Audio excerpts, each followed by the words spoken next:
congratulations, Thank you red very much. carpet premiere for Reagan. How does it feel for you tonight? It's wonderful. It's been a long journey, but I'm quite happy to see us here now, and I'm happy to have the message of this movie out in this environment right now. I think it's been wonderful. So tell us about your journey, getting on to this project as an executive producer. I mean, this is not an easy project to get off the ground.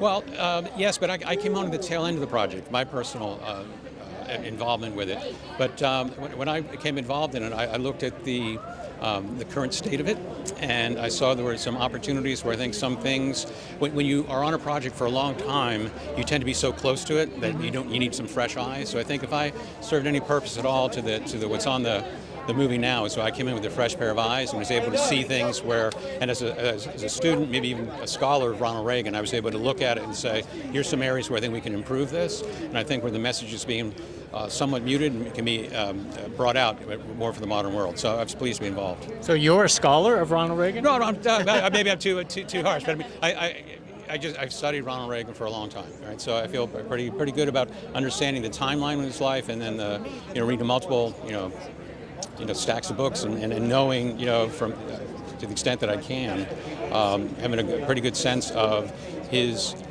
how his life and his early life was a perfect preparation, right? Which was misunderstood in my view. His Hollywood years are a lot of times discounted as being, oh, he's just acting. But when you look at his Hollywood years, when you think about it, 1937 was when he was in Hollywood. It was only 20 years after the Russian Revolution. It's very fresh.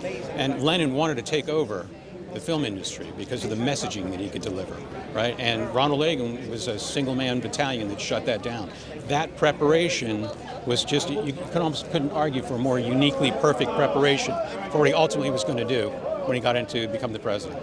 And what legacy of Ronald Reagan do you cherish the most? His moral clarity. If there's two words I could say, it's moral clarity. He's a guy he was very inclusive in his outreach of people, but he definitely saw things as, hey man, there's a right and there's a wrong. And that I think is a strong message. You don't think we're going to have another Ronald Reagan? Oh, I think we could. Yeah, I think we could. Yeah, I think we could. I've got a thought about who that is, but it'll be interesting to see where it turns out. You're such an optimist, but Ronald Reagan is too. Yeah, absolutely, 100%. You know him well. Yeah. Well, thank you very much. Let's have fun tonight. Thank you much. Enjoyed it. Thank you.